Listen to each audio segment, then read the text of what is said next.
ನಿಜಶ್ರೀ ಅಂಬಿಕರ ಚೌಡನವರ 904ನೇ ಜಯಂತಿಯನ್ನು ಇವತ್ತು ನಾವು ಬೆಳಗಾವಿಯಲ್ಲಿ ಆಚರಣೆಯನ್ನು ಮಾಡ್ತಾ ಇದ್ದೀವಿ. ಈ ವೇದಿಕೆ ಮುಖಾಂತರ ಹಲವಾರು ಸಮಸ್ಯೆಗಳನ್ನು ಚರ್ಚೆ ಮಾಡ್ತಾ ಇದ್ದೀವಿ. ಅದಕ್ಕೆ ಪರಿಹಾರ ಕಂಡುಕೊಳ್ಳುವಂಥ ಪ್ರಯತ್ನ ಮಾಡ್ತಾ ಇದ್ದೀವಿ. ಅದು ಶೈಕ್ಷಣಿಕವಾಗಿರ್ಬೋದು, ರಾಜಕೀಯವಾಗಿರ್ಬೋದು, ಆರ್ಥಿಕವಾಗಿರ್ಬೋದು, ಮತ್ತು ನಮಗೆ ಸಿಗಬೇಕಾದ ಹಲವಾರು ಸರ್ಕಾರ ಸವಲತ್ತುಗಳ ಬಗ್ಗೆ ಈಗಾಗಲೇ ಮಾನ್ಯರು ಸಾಕಷ್ಟು ತಮ್ಮ ಅನುಭವಗಳನ್ನು, ವಿಷಯಗಳನ್ನು ಹಂಚಿಕೊಳ್ಳುವಂಥ ಪ್ರಯತ್ನ ಮಾಡಿದ್ದಾರೆ. ಎಲ್ಲರಿಗೂ 12ನೇ ಶತಮಾನದಲ್ಲಿ ಇರೋರಿಗೆಲ್ಲ ಶರಣರತೆ ಹೆಸರು ಬಂತು. ಎಲ್ಲರೂ ಶರಣರಾದರು, ಶರಣಿಯರು. ಆದರೆ ವಿಶೇಷವಾಗಿ ಅಂಬಿಗರ ಚೌಡರಿಗೆ ಇನ್ನೊಂದು ಹೊಸ ಬಿರುದನ್ನು ಕೊಡಲಾಯಿತು, ಅದು ನಿಜ ಅಂತ.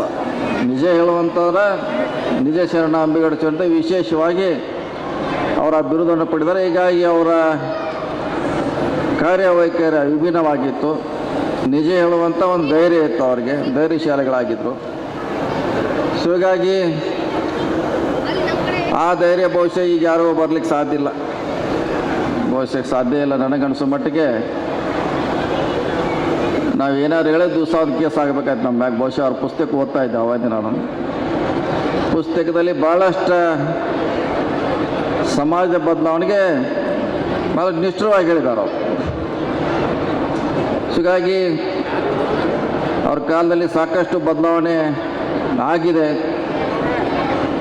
ಮತ್ತೆ ಅದು ಮರಳಿ ಬರಬೇಕು. ಆ ಕಾಲ ನಮಗೆ ನ್ಯಾಯ ಸಿಗಬೇಕು, ಸಮಾನತೆ ಬರಬೇಕು, ಎಲ್ಲ ವಲಯಗಳಲ್ಲಿ ನಾವು ಕೂಡ ಪಾತ್ರಗಳ ವಹಿಸಬೇಕು. ಆ ಹಿನ್ನೆಲೆಯಲ್ಲಿ ಇವತ್ತು ಒಂದು ಸರಿ ಆದರೂ ಕೂಡ ಪುಸ್ತಕವನ್ನು ನಾವು ಓದಬೇಕು. ಒಂದೇ ವಚನಗಳನ್ನು ಕೂಡ ಓದಲಿಕ್ಕೆ ನಾವು ಪ್ರಯತ್ನ ಮಾಡಬೇಕು. ಯಾಕೆ ಎಲ್ಲಿವರೆಗೆ ನಾವು ನಿಜ ತಿಳ್ಕೊಳ್ಳಿಕ್ಕಾಗಲ್ಲ, ಅಲ್ಲಿವರೆಗೆ ನಿಜ ಬರಲಿಕ್ಕಾಗಲ್ಲ. ಡಾಕ್ಟರ್ ಬಾಬಾ ಸಾಹೇಬ್ ಅಂಬೇಡ್ಕರ್ ಹೇಳಿದ್ದಾರೆ, ಯಾರಿಗೆ ಇತಿಹಾಸ ಗೊತ್ತಿದೆಯೋ ಅವ್ರು ಮಾತ್ರ ಇತಿಹಾಸವನ್ನು ನಿರ್ಮಿಸಬಲ್ಲರು, ಸೃಷ್ಟಿ ಮಾಡಬಲ್ಲರು ಅಂತ ಹೇಳಿದ್ದಾರೆ. ಅದಕ್ಕಾಗಿ ನಿಜ ಶರಣ ಅಂಬಿಗರ ಚೌಡಯ್ಯವರ ಇತಿಹಾಸವನ್ನು ಓದುವಂಥ ಪ್ರಯತ್ನ ಮಾಡಿ, ತಿಳ್ಕೊಳ್ಳೋಂಥ ಪ್ರಯತ್ನ ಮಾಡಿ, ಅದನ್ನು ಮೈಗೂಡಿಸುವಂಥ ಪ್ರಯತ್ನ ಆದಾಗ ಮಾತ್ರ ಇಂಥ ಜಯಂತಿಗೆ ಮೆರುಗು ಬರ್ತೇವೆ ಅನ್ನೋ ಮಾತನ್ನು ಈ ಸಂದರ್ಭದಲ್ಲಿ ಹೇಳುತ್ತಾ, ವಿಶೇಷವಾಗಿ ಈ ಸಮುದಾಯಕ್ಕೆ ಭಾಳ ದಿನದಿಂದ ಹೋರಾಟ ನಡೀತಾ ಇದೆ. ನಮ್ಮನ್ನು ಕೂಡ ಎಷ್ಟಿಗೆ ಸೇರಿಸ್ಬೇಕಂತ ಈಗಾಗಲೇ ಹಲವಾರು ಸರ್ಕಾರಗಳನ್ನು ಕೇಂದ್ರಕ್ಕೆ ಶಿಫಾರಸು ಮಾಡಿತ್ತು. ನಮ್ಮ ಸರ್ಕಾರ ಮಾಡಿತ್ತು, BJP ಸರ್ಕಾರ ಮಾಡಿತ್ತು, ಎಲ್ಲ ಸರ್ಕಾರಗಳನ್ನ ಮಾಡುವಂಥ ಪ್ರಯತ್ನ ಮಾಡಿದೆ.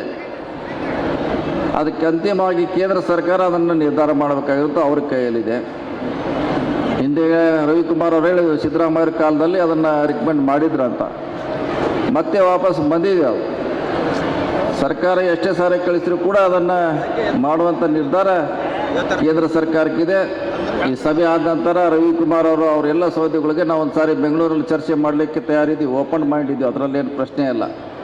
ಯಾರಿಗೆ ನ್ಯಾಯ ಸಿಗಬೇಕು ಅವ್ರಿಗೆ ಸಿಗಲೇಬೇಕು, ಅದನ್ನು ಯಾರೂ ಕೂಡ ತಡೆ ಹಿಡಲಿಕ್ಕೆ ಆಗೋಲ್ಲ. ಆದರೆ ಸರ್ಕಾರಕ್ಕಿಂತ ಹೋಗೋಕ್ಕಿಂತ ಮುಂಚೆ ನಮ್ಮಲ್ಲಿ ಮೊದಲು ಮಾತುಕತೆ ಪ್ರಾರಂಭ ಆಗಬೇಕು. ಸ್ವಾಮೀಜಿ ಅವರ ನೇತೃತ್ವದಲ್ಲಿ ಮಾತುಕತೆಗಳು ಪ್ರಾರಂಭ ಆಗಬೇಕು. ಸಮುದಾಯಗಳ ಜೊತೆ ಡೈಲಾಗ್ ಸ್ಟಾರ್ಟ್ ಆಗಬೇಕು. ಅಂದರೆ ವಾತಾವರಣ ತಿಳಿ ಮಾಡಬೇಕಾಯ್ತು ಫಸ್ಟು. ಯಾಕೆ ಕಲುಷಿತವಾಗಿದೆ. ಜಾತಿ, ST, SCಗಳನ್ನು ಅಲ್ಲಿ ಸೇರಿಸಿ ಇಲ್ಲಿ ಸೇರಿಸಿ ಅಂತ ಅದಕ್ಕೆ ಏನು ಒಂಥರ ತಿಳಿ ನೀರು ಅಥವಾ ಕಲಕ್ ನೀರಾಗಿದೆ. ಅದನ್ನು ಮತ್ತೆ ತಿಳಿ ಮಾಡಬೇಕಾಗಿದೆ. ಆ ಕೆಲಸ ನಾವು ಮಾಡಬೇಕಾದ್ದು ಇವತ್ತಿಗೆ ಪ್ರಿಯಾರಿಟಿ ಕೊಡಬೇಕಾಗಿದೆ. ಸೊ ಸಭೆ ಮಾಡೋಣ, ಸ್ವಾಮೀಜಿ ಅಂತಲೇ ಮಾಡೋಣ, ರಾಜಕೀಯ ಮುಖಂಡ ಅಂತಲೇ ಮಾಡೋಣ, ಸಮಾಜಗಳಲ್ಲಿ ಮಧ್ಯೆ ಚರ್ಚೆ ಮಾಡಿ ಅದಕ್ಕೆ ಪರಿಹಾರ ಕಂಡುಕೊಳ್ಳೋದಾದರೆ ಆಗ್ತೈತೆ ಅಂತ ನನ್ನ ವಿಶ್ವಾಸ, ನನ್ನ ಆಸೆ, ನನ್ನ ಅನುಭವ. ಸೊ ಹೀಗಾಗಿ ಮುಂದಿನ ದಿನಗಳಲ್ಲಿ ಖಂಡಿತವಾಗಿ ಚರ್ಚೆ ಮಾಡೋಣ. ಯಾಕೆ ಸಮುದಾಯಗಳನ್ನು ಕೂಡ ವಿಶ್ವಾಸ ತೆಗೆದುಕೊಳ್ಬೇಕಾಗಿದೆ. ಮಠಗಳಿದೆ, ರಾಜಕಾರಣ ಇದೆ, ಇದರಲ್ಲಿ ಪಕ್ಷಗಳಿದೆ. ಇವರೆಲ್ಲ ವಿಶ್ವಾಸದಿಂದ ಖಂಡಿತವಾಗಿ ಏನಾದ್ರು ಒಂದು ದಾರಿ ಹುಡುಕಲಿಕ್ಕೆ ಸಾಧ್ಯ ಆಗ್ತೈತೆ. ಆ ನಿಟ್ಟಿನಲ್ಲಿ ಪ್ರಯತ್ನ ಮಾಡುವ. ಖಂಡಿತವಾಗಿ ನಮಗೆ ಗೊತ್ತಿದೆ, ಮುಂಚೆ ನಾವೆಲ್ಲ ಟ್ರೈಬಲ್ಗಳೇ, ನಾವು ಕಾಡದಲ್ಲಿ ಉಳಿದೀವಿ, ನೀವು ನದಿ ದಡೆಗೆ ಬಂದದೆಲ್ಲ ಇತಿಹಾಸ ಗೊತ್ತಿದೆ. ಆದರೆ ಡೆಲ್ಲಿಗೆ ಹೋದಾಗ ಅವ್ರು ಕೇಳೋದು ಒಂದೇ, ಇದು ಟ್ರೈಬಲ್ ಕ್ಯಾರೆಕ್ಟರ್ ಇಲ್ಲ ಅನ್ನೋದಂದ್ರೆ ರಿಜೆಕ್ಟ್ ಮಾಡಿದ್ರು. ಟ್ರೈಬಲ್ ಕ್ಯಾರೆಕ್ಟರ್ ನಿಮ್ಗೆ ಬರೋಲ್ಲ ಅನ್ನೋದು ಒಂದೇ ಕಾರಣಕ್ಕಾಗಿ ಇದನ್ನೆಲ್ಲ ನೋಡಿದ್ವಿ ನಾವು. ಚಾಮರಾಜನಗರ, ಮಂಡ್ಯ, ಮೈಸೂರಲ್ಲಿ ಇದು ಭಾಳಷ್ಟು ಹತ್ತಿರದ ನೋಡಿದ್ದೆ ನಾನು. ಗುಲ್ಬರ್ಗದಲ್ಲಿ ನೋಡಿಲ್ಲ, ಆದರೆ ನಾನು ಸಂಪರ್ಕ ಹೆಚ್ಚು ಮೈಸೂರಲ್ಲಿರೋದ್ರಿಂದ ಈಗಾಗಲೇ ಅಲ್ಲೆಲ್ಲ ಸಂಬಂಧಗಳು ಕೂಡ ಆಗಿದೆ.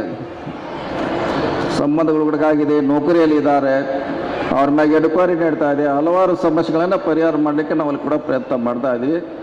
ಮೊನ್ನೆ ಕೂಡ ಮುಖ್ಯಮಂತ್ರಿ ಜೊತೆ ಮೈಸೂರಿಗೆ ಸೀಮಿತವಾದಂಥ ಸಭೆ ಕೂಡ ಆಗಿ ಅಲ್ಲಿ ಕೂಡ ಕಾಸ್ಟ್ ಸರ್ಟಿಫಿಕೇಟ್ ಸಮಸ್ಯೆ ಇದೆ.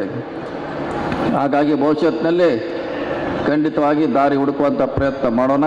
ಯಾಕೆ ನಮಗೂ ಕೂಡ ಆಸೆ ಇದೆ, ಈ ಎಸ್ ಟಿ 50ರಿಂದ 1 ಕೋಟಿಗೆ ಆಗಬೇಕನ್ನೋ ಆಸೆ ಕೂಡ ನಮಗೂ ಇದೆ. 1 ಕೋಟಿಗೆ ಏರ್ಬೇಕಂತ ಆ ನಿಟ್ಟಿನಲ್ಲಿ ಪ್ರಯತ್ನ ಮಾಡೋಣ.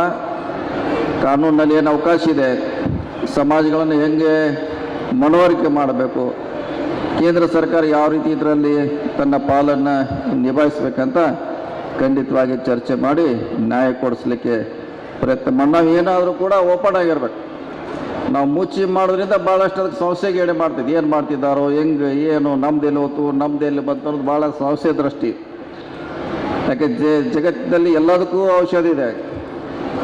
ಇದು ಡೌಟ್ಗೆ, ಸಂಸ್ಥೆಗೆ ಔಷಧಿ ಇಲ್ಲ. ನಾವೇನಾರು ಮಾಡಲಿಕ್ಕೆ ಜನ ಅದನ್ನು ಹತ್ತನ್ನು ತಿಳ್ಕೊಳ್ಳೋಂಥ ಪ್ರಯತ್ನ ಮಾಡ್ತಾರೆ. ಖಂಡಿತವಾಗಿ ಬೆಂಗಳೂರು ಒಂದು ಸಭೆ ಮಾಡೋಣ, ಚರ್ಚೆ ಮಾಡೋಣ. ಅದರ ಸಾಧ್ಯದಷ್ಟು ನಿಮಗೆ ಸಹಾಯ ಮಾಡುವಂಥ ಪ್ರಯತ್ನ ನಮ್ಮ ಸರ್ಕಾರ ಖಂಡಿತವಾಗಿ ಮಾಡ್ತೇನೆ ಮಾತನ್ನು ಮತ್ತೊಮ್ಮೆ ಹೇಳುತ್ತಾ, ಇಂಥ ಜಯಂತಿಗಳ ಮೂಲಕ ನಮಗೆ ಸಮಸ್ಯೆ ಪರಿಹಾರ ಆಗಬೇಕು. ನಾವು ಹೆಚ್ಚು ಶೈಕ್ಷಣಿಕವಾಗಿ ನಮ್ಮ ಮಕ್ಕಳನ್ನ ಓದಿಸುವಂಥ ಪ್ರಯತ್ನ ಮಾಡಬೇಕು. ಸೊ ನಾವು ಕೂಡ ಸಮಾಜದ ಮುಖ್ಯವಾಹಿನಿಗೆ ಬರಲಿಕ್ಕೆ ಪ್ರಯತ್ನ ಮಾಡಬೇಕು. ಯಾಕಂದ್ರೆ ನಮ್ಮನ್ನು ದೂರ ಆಗಿಟ್ಟಿದ್ದಾರೆ, ಬೇರೆ ಬೇರೆ ಕಾರ್ಯಗಳಿಂದ ನಾವು ಭಾಳ ದೂರ ಇದ್ದೀವಿ. ನಾವು ಮುಖ್ಯವಾಹಿನಿಗೆ ಬರಬೇಕು. ನಿರ್ಣಯಗಳನ್ನು ತೆಗೆದುಕೊಳ್ಳುವಂಥ ಸ್ಥಾನಕ್ಕೆ ಕೂಡ ನಮ್ಮ ಶೋಷಿತ ಸಮುದಾಯ ಕೂಡ ಬರಬೇಕಂತ ನಮ್ಮ ಆಸೆ ಇದೆ. ಆ ನಿಟ್ಟಿನಲ್ಲಿ ಒಟ್ಟಾಗಿ ಕೆಲಸ ಮಾಡೋಣ. ಹಿಂದೆ ಬಹುಶಃ ನಮ್ಮ ಕಾಕತಿ ಜಿಲ್ಲಾ ಪಂಚಾಯಿತಿಯಲ್ಲಿ ಎಸ್ ಟಿ ಬಂತು, ಅಲ್ಲಿ ಬಹುಸಂಖ್ಯಾತರು, ನಾವು ವಾಲ್ಮೀಕಿ ನಾಯಕಿದ್ರು ಕೂಡ ನಾವು ಸುನಗಾರಿಗೆ ನಿಮ್ಮ ಸಮುದಾಯಕ್ಕೆ ಅಲ್ಲಿ ಟಿಕೆಟ್ ಕೊಡೋ ಮೂಲಕ ಸಿದ್ದು ಸುನಗಾರ್ ಅವರನ್ನು ಜಿಲ್ಲಾ ಪಂಚಾಯಿತಿ ಸದಸ್ಯರಾಗಿ ನಾವು ಮಾಡಿದ್ವು. ಯಾಕೆ ನಮಗೆ ಜಾತಿ ಮುಖ್ಯ ಅಲ್ಲ, ನಾವು ಸಮಾನತೆ ಮುಖ್ಯ ಅಂತ ಏನೋ ಒಂದು ಸಿದ್ಧಾಂತ ಇದೆ.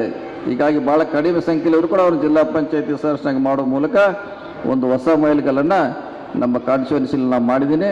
ಹೀಗಾಗಿ ಮುಂದೂ ಕೂಡ ನಮ್ಮ ದೃಷ್ಟಿ ಸಮಾನತೆ ಪರವಾಗಿ ಇದ್ದೇ ಇರ್ತೈತೆ, ನಿಮ್ಮೆಲ್ಲರ ಪರವಾಗಿ ಇರ್ತೈತೆ. ಯಾವುದೇ ಸರ್ಕಾರ ಬಂದರೂ ಕೂಡ ನಿಮ್ಮನ್ನು ಗೌರವದಿಂದ ಕಾಣಬೇಕು.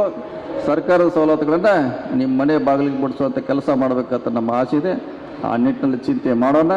ಈ ಸರ್ಕಾರ ಕೂಡ ನಿಮ್ಮ ಪರ ಖಂಡಿತವಾಗಿ ಒಳ್ಳೆಯ ಕೆಲಸ ಮಾಡ್ತಾ ಅನ್ನೋ ಮಾತನ್ನು ಹೇಳ್ತಾ, ಮತ್ತೊಮ್ಮೆ ನಿಜಚರಣ ಅಂಬಿಗರ ಚೌಡಯ್ಯ ಜಯಂತಿಯ ಮತ್ತೊಮ್ಮೆ ಶುಭಾಶಯಗಳನ್ನು ಹೇಳುತ್ತಾ, ಅವರ ಆದರ್ಶದಿಂದ ನೀವೆಲ್ಲ ಭವಿಷ್ಯತ್ತಿನಲ್ಲಿ ಬದಲಾವಣೆ ಆಗ್ತಾರೆ ಅಂತೇಳಿ ನನ್ನ ಮಾತು ಮುಗಿಸು. ನಮಸ್ಕಾರ.